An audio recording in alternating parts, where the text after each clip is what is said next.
Di era media sosial, persebaran informasi dapat berlangsung sangat cepat. Melalui media sosial, setiap pengguna dapat memberikan pesan secara terbuka, baik positif maupun negatif. Pesan tersebut dapat dibaca secara luas dan mempengaruhi citra dan reputasi organisasi. Pengelolaan pesan yang tepat diperlukan demi membangun dan mempertahankan reputasi organisasi, terutama saat organisasi tengah diterpa isu maupun krisis. Pada video ini kita akan mengenal isu dan juga krisis.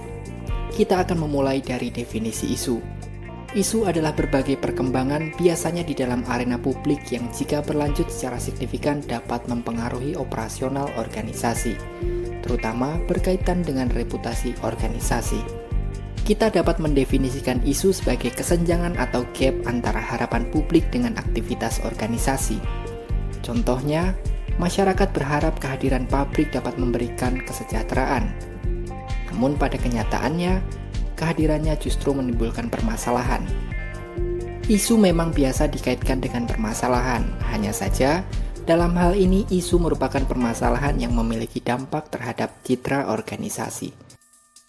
Suatu permasalahan yang dihadapi organisasi dapat dikategorikan sebagai isu jika memenuhi kriteria sebagai berikut.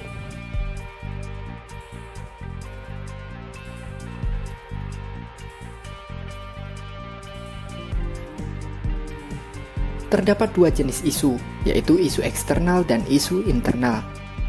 Beberapa contoh isu eksternal diantaranya disebabkan oleh kondisi ekonomi, peraturan pemerintah, ataupun bencana alam. Sementara itu, isu internal biasanya berasal dari dalam organisasi, seperti ketidakpuasan karyawan atas kebijakan organisasi. Polusi udara menjadi salah satu contoh isu kesehatan yang memberikan dampak terhadap organisasi. Dalam hal ini, pemerintah provinsi daerah khusus Jakarta. Contoh lain ada isu higienitas makanan menerpa salah satu tempat makan yang tertangkap mencuci peralatan makan di tempat yang tidak selayaknya. Isu muncul dan berkembang melalui tahapan sebagai berikut. Pertama, tahap origin. Tahap ini adalah ketika organisasi telah menyadari kemunculan isu. Pada tahap ini, kemampuan humas untuk mengidentifikasi isu sangatlah krusial. Beberapa hal yang biasa dilakukan diantaranya scanning lingkungan melalui monitoring media, baik media massa maupun pembicaraan di media sosial. Dengan memahami isu, praktisi humas dapat merancang program atau strategi untuk membangun dan mempertahankan reputasi. Tahap kedua ada mediation atau amplifications. Merupakan tahapan ketika isu sudah mulai berkembang dan masuk pada debat publik. Ketika orang yang memiliki pandangan yang sama mulai bertukar pikiran dan isu mulai meluas. Pada tahap ini, media berperan dalam menyebarkan isu yang semakin luas. Tahap selanjutnya adalah organization, ketika publik melakukan pengorganisasian diri dan membedakan antara pendukung dan penentang. 4. Tahap resolution, ketika isu sudah melewati perkembangannya. Pemberitaan media massa sudah mulai turun dan perhatian masyarakat sudah tidak seperti di awal kemunculan isu. Meski demikian, ada kemungkinan kemunculan isu baru atau isu yang disebabkan oleh isu yang berkembang sebelumnya. Isu harus dikelola dengan baik. Isu yang dapat dikelola membuka kemungkinan untuk menguntungkan organisasi. Sebaliknya, jika tidak dapat dikelola dengan baik, isu berpotensi untuk menjadi krisis. Kita beralih pada krisis.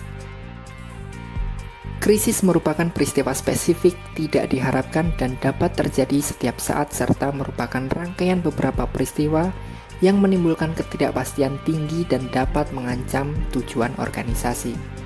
Definisi tersebut mengantarkan kita pada karakteristik krisis sebagai berikut. Terdapat beberapa jenis krisis, diantaranya ada krisis yang disebabkan karena kesalahan penggunaan teknologi dalam operasional organisasi. Contohnya, kesalahan penggunaan bor pada peristiwa lumpur Lapindo. Selanjutnya terdapat krisis konfrontasi yang disebabkan oleh relasi buruk antara organisasi dengan publik. Relasi buruk ini kemudian menimbulkan konfrontasi di antara keduanya. Krisis malevolence adalah krisis yang terjadi ketika ada orang atau sekelompok orang yang ingin menjatuhkan atau membahayakan organisasi, seperti sabotase dan terorisme. Pemerintah Indonesia pernah menghadapi krisis ini ketika terjadi peristiwa bom Bali pada tahun 2002. Krisis yang terjadi karena perilaku karyawan atau dari dalam manajemen. karyawan yang melanggar hukum, atau karyawan yang terlibat korupsi.